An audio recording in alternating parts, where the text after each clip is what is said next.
మల్లెపూలు అమ్ముకునేవాడు చర్చి ముందు పెట్టాడంట బండి. పాస్టర్ గారు లోపల వద్ద చెప్పాడు, ఒక్కడు కూడా కొన్నాడు పోరా అని. ఇంకో చోట పెట్టుకో, మార్కెట్లో పెట్టుకోపో, అక్కడ కొంటారులే కానీ ఇక్కడ కొందరు పో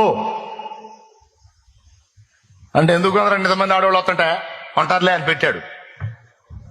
కోట మొదలైన దగ్గర నుంచి కూటమి వైపు అందరూ ఇళ్ళకి పోయిందాక ఆడే కూర్చున్నాడు. ఒక్కళ్ళు కొనలా. అందరు పోయినాక పాస్టర్ గారు కూడా పోతా చూశాడు, బండికి వెళ్ళి ఒక్క మూర పూలు కొనలా ఎవరు.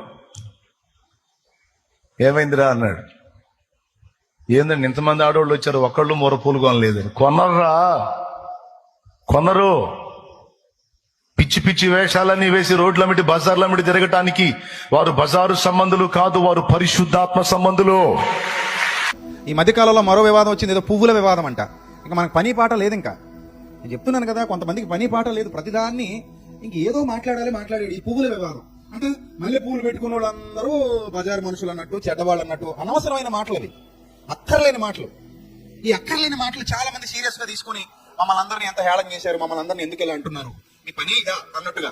వాస్తవానికి పువ్వులకు సృష్టికర్త ఎవరు? దేవుడు. మనం మరి మెడలో దండలుగా వేసుకుని గౌరవించుకోవట్లేదా, సన్మానాలు చేయించుకోవట్లేదా? అదే పువ్వులతో దండలు వేయించుకుని గార్లాండ్స్ వేయించుకుంటున్నావా లేదా? పెళ్లిళ్ళకి పువ్వులు వాడుతున్నారా లేదా? పెళ్లిళ్ళకి వెనకాల పువ్వులు డెకరేషన్లు చేసుకుంటున్నారా, చేసుకోవట్లేదా? ఇక్కడున్న చాలా మంది స్త్రీలు కూడా తల్లో గులాబీ పువ్వో, మల్లె పువ్వులో, కనకాంబరాలో ఏవో అప్పుడప్పుడు పెట్టుకుంటారు. దానికే పాపాత్ములు అయిపోయారు ప్రజలు, దానికే బజారు వాళ్ళు అయిపోయారు ప్రజలు. సో సంఘానికి నేర్పించవలసిన విషయాలు నేర్పించాలి కానీ ఇలాంటి పనికిమాలిన విషయాలు సంఘానికి అవసరం లేదు నేను అంటున్నాను.